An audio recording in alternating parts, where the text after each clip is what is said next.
Chair recognizes Ms. Mace from South Carolina. Thank you, Mr. Chairman, Chairman Comer. First of all, my first question is, who bribed Hunter Biden to be here today? That's my first question. Second question, you are the epitome of white privilege, coming into the Oversight Committee, spitting in our face, ignoring a congressional subpoena to be deposed. What are you afraid of? You have no balls to come up here and... Mr. Chairman, point of inquiry. Mr. Chairman, if the ladies recognize... If the gentlelady wants to hear from Hunter Biden, we can hear from him right now, Mr. Chairman. Let's take a vote and hear from Hunter Biden. What are you afraid of? Hold on. Order. Are women allowed to speak in here or no? Are women allowed to speak in here or no? Could you keep interrupting me? I'll interrupt the chairman. keep interrupting. I don't know that he's a lady. I think that Hunter Biden should be arrested right here, right now, and go straight to jail. Our nation is founded on the rule of law. Come on. And the premise that the law applies equally to everyone, no matter what your last Point of name order, is. Mr. Chairman. Point of It order. doesn't matter who you are. Point of order, Mr. Chairman. Biggs over here. Donald Trump Jr. Biggs over here. State your point, Mr. Biggs. Yeah, my point of order is this. Are we going to continue on with this blatant interruption?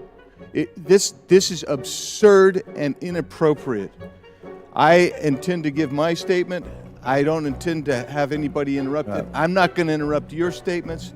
I think you should have decorum and courtesy and don't act like a bunch of nimrods. You just interrupted a woman. And that's five. I got permission. Can we agree? Everyone has Mr. 5 Chairman, minutes. Can we agree? Point of order again. The assertion that I interrupted was absolutely false. That's typical of the gentleman who spoke it. I got permission to speak from the chairman. I spoke. I was interrupted yet again by the gentleman who doesn't choose to go through the chair and follow proper order. I encourage us. I think if we're going to have any respect at all, we need to have proper decorum. Well said. Well said. I'd like to finish. The rules are everyone's going to be recognized for 5 minutes. Anyone that wants to be recognized will be recognized for 5 minutes. Ms. Mace has 4 minutes and 13 seconds left. Chair recognizes Ms. Mace. It does not matter who you are, where you come from, or who your father is, or your last name. Yes, I'm looking at you, Hunter Biden, as I'm speaking to you. You are not above the law at all. The facts in this case are crystal clear. This committee used and issued a lawful subpoena to Hunter Biden, a critical witness in this committee's investigation into Biden family corruption. Hunter Biden and his lawyers did not claim privilege of any kind because clearly he has none. They didn't contest the legitimacy of our reasons for issuing the subpoena, no reasons, because they clearly are legitimate. And yet, he refused to comply. Trump's family members, Don Trump Jr., he did not defy a congressional subpoena. He showed up multiple times for multiple depositions for several hours.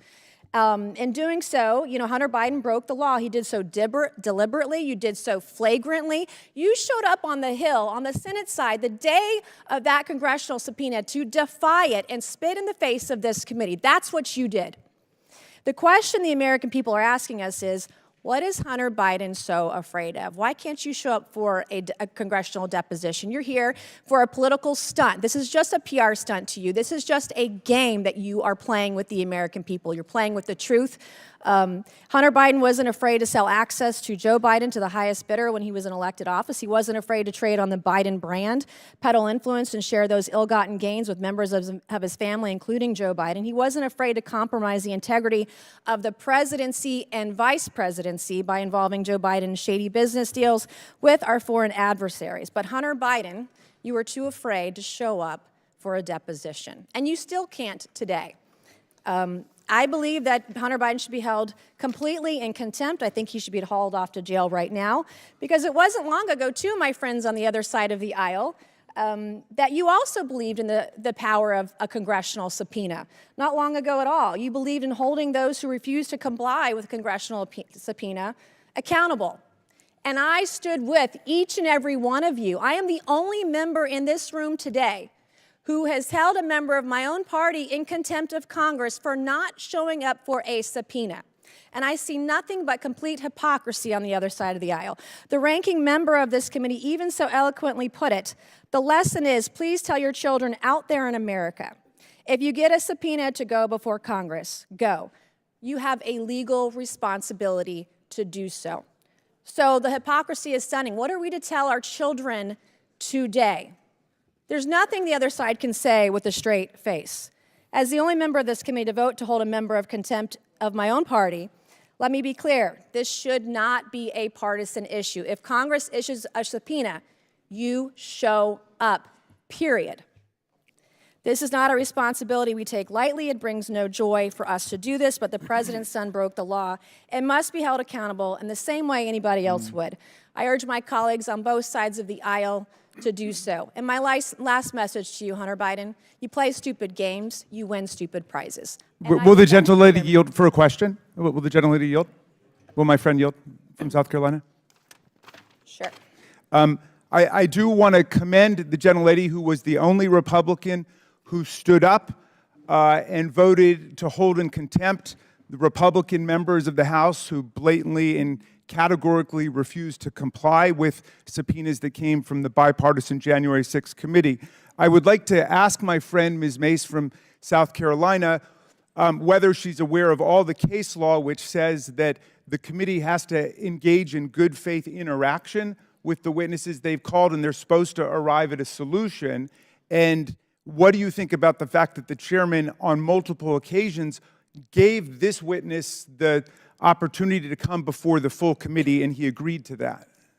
We issued a congressional subpoena, and I know with your constitutional law background, you know exactly what that means, and he should have showed up. And because of your vote and because of your statements, you should be voting to hold this man in contempt of Congress today, right now, if you're going to be consistent on your own policies and your own words. Gentlelady's time's expired. Chair now recognizes Ms. Mace from South Carolina for 5 minutes. Thank you, Mr. Chairman. On March 1st, 2024, Joe Biden stated he did not interact with Hunter or Jim Biden business associates. Mr. Chairman, I'd like to ask unanimous consent to enter into a record New York Post article. Biden insists he did not interact with his Without objections ordered. We're going to go fast here. I have strictly yes or no questions. On that note, the New York Post article, Joe Biden also said, read the record of every single witness. So I did. I first read Devin Archer's deposition, and he interacted with Joe Biden. Then I read the transcripts of Wab Walker, Eric Schwerin, George Burgess, Kevin Morris, Tony Bobulinski, and Jason Galanis. And every single one of them interacted with Joe Biden. And that's just the people we interviewed. Mr. Galanis, my first questions are for you. Did Hunter Biden call Joe Biden with Elena Badarina on the line on May 4th, 2014, yes or no? Yes. In that call, did Hunter Biden state on this call with Joe Biden that everything is good and we're moving forward? Yes, he did. Okay, on the same call, did Joe Biden in the call was saying, okay, then you be good to my boy? Yes, he said that as well. Okay, did Badarina agree to put $20 million into one of Hunter Biden's business projects days later after this phone call? Yes. Okay, did Hunter Biden ever take a call from Joe Biden while at the Peninsula Bar in New York? I'm sorry, I didn't hear that. Did Hunter Biden ever take a call from Joe Biden while at the Peninsula Bar in New York? Yes, he did. During this call, did Hunter Biden update Joe Biden on progress in landing a business partnership with Harvest Fund Management? Yes. Okay. Was Harvest a $300 billion Chinese financial services company closely tied to the Chinese Communist Party? Yes, it was. Okay. Is Hunter Biden involved with Harvest? Hunter Biden was involved in Harvest in two ways, through BHR, which is the fund. Yes or that, no? Was Hunter Harvest Biden involved with Harvest? Yes or no? Yes. Okay. As part of the deal. Extensive emails to that effect. As also. part of the deal, did Hunter Biden want the company to reserve a board seat for Joe Biden? Yes. Okay. Did Henry Zhao, a Chinese businessman, want assurances Joe Biden would join the board? Yes or no? Yes, he did. Okay. He's expressed that in emails as well. Okay, thank you. Did Hunter Biden draft an email stating, please also remind Henry Zhao of our conversation about a board seat for a certain relation of mine. Devin and I golfed with that relation earlier this week, and we discussed this very idea again. And as always, he remains very, very keen on the opportunity. Here is a photo of Joe Biden and Devin Archer and Hunter Biden golfing days before the alleged email draft. Do you believe a certain relation of mine refers to Joe Biden? I don't think there's any question. It was based on first-hand conversations with Devin Archer, who was in that picture and at that golf meeting. Did you ever meet with Devin Archer where Hunter took calls from his father? Yes. Okay. During one of these phone calls, did Hunter Biden tell Joe Biden that he and Henry Zhao needed help getting, quote, getting across the finish line? Yes, that's correct. Okay, Mr. Bobulinski, do you recall receiving an email that floated the possibility of giving 10% ownership of Sinohawk to Joe Biden through Hunter Biden? Yes. Okay, my last questions are for both of you very quickly. Mr. Bobulinski and Mr. Galanis, you both stated you were told not to use Joe Biden's name in communications, correct, Mr. Bobulinski? Correct. Mr. Galanis? Yes. Okay. Did Joe Biden participate in phone conversations and meetings with Hunter Biden, his business associates, and foreign interests, yes or no? Mr. Bobulinski? He clearly did. He met Okay, me Mr. twice. Galanis, yes or no? Yes. Okay. In Hunter Biden's deposition, he said he did not involve his father in his business. Did Hunter Biden lie under oath, yes or no? Mr. Bobulinski? Yes. Mr. Galanis? If that's what he said, yes, that would be true. Okay. Is Joe Biden lying when he says he did not interact with Hunter Biden, Jim Biden, their business partners, or forward interests? Yes or no? Yes. Mr. Galanis? Yes. All right. In a debate on October 22nd, 2020, Joe Biden denied Hunter Biden made money from China. Then Hunter Biden, his business associates, and foreign interests include money from Chinese businesses, business partners, and/or interests. Yes or no? Mr. Bobulinski? I'm sorry. Did the Hunter Biden family make receive money from Chinese Correct. business Yes. interests? Mr. Galanis? Did Hunter Biden receive money from Chinese business interests? Yes or no? Yes, he was. Okay, thank Yes, he had economic interests, and yes. All right. Joe Biden has regardless. repeatedly claimed that he was not involved in Hunter Biden, Jim Biden, or any other Biden family business deals. Today, our witnesses have proved otherwise. Today, we've established Joe Biden lied about interacting with Hunter Biden's business associates. It is my belief Joe Biden is the closer for Hunter Biden, Jim Biden, and their business associates and foreign interests. Good luck to the left proving otherwise. Thank you, and I yield back. The chair recognizes Ms. Mace from South Carolina for 5 minutes. Thank you, Mr. Chairman. In 2019, Representative Raskin didn't think a House vote was needed for an actual impeachment inquiry. And to quote Representative Raskin, he said in 2019, there's no formal constitutional or statutory or even the House rule for how an impeachment inquiry is to begin. And so it means different things to different people. I don't want to hear another word from the left or anyone across the other side of the aisle about impeachment inquiry. This is complete and total hypocrisy this morning. Today, we're going to bring the facts. Today, we are going to bring the evidence. In 2017, the Joe Biden family teamed up with Chinese company CEFC to make millions off of granting access to Joe Biden. Hunter even arranged for Joe Biden to share office space with the CCP-aligned company CEFC. My Democrat colleagues say none of this is relevant because Joe Biden wasn't vice president while his family did these shady deals.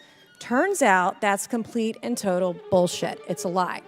Hunter Biden referred to access to his father as the keys to his family's only asset. Those words are going to come back and haunt Hunter Biden and his family forever. Yesterday, the Ways and Means Committee released an FBI memo on the interview they had with Tony Bobulinski, a former Biden partner in crime. I'll read a bit of that right now. The work conducted by CEFC, Gilliar, Walker, Hunter Biden, James Biden, and Yee over the preceding 2 years was discussed in detail. In particular, CEFC was closing significant investment deals in Poland, Kazakhstan, Romania, Oman, and the Middle East during this period of time. Period of time is in reference to the years 2015 and 2016, when guess what? Joe Biden was vice president. As an aside, Rob Walker, in previous testimony, also confirmed that Joe Biden attended a meeting with the head of CEFC. So now we know CEFC was working with the Biden family while Joe Biden was vice president. And I'll continue reading from Tony Bobulinski's report, which says, and I quote Bobulinski, Hunter Biden and James Biden did not receive compensation because Joe Biden was still vice president during this time period.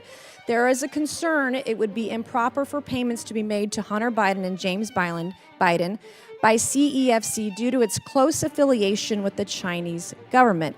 Hunter Biden and James Biden both wanted to be compensated for the assistance they had provided to CEFC's ventures.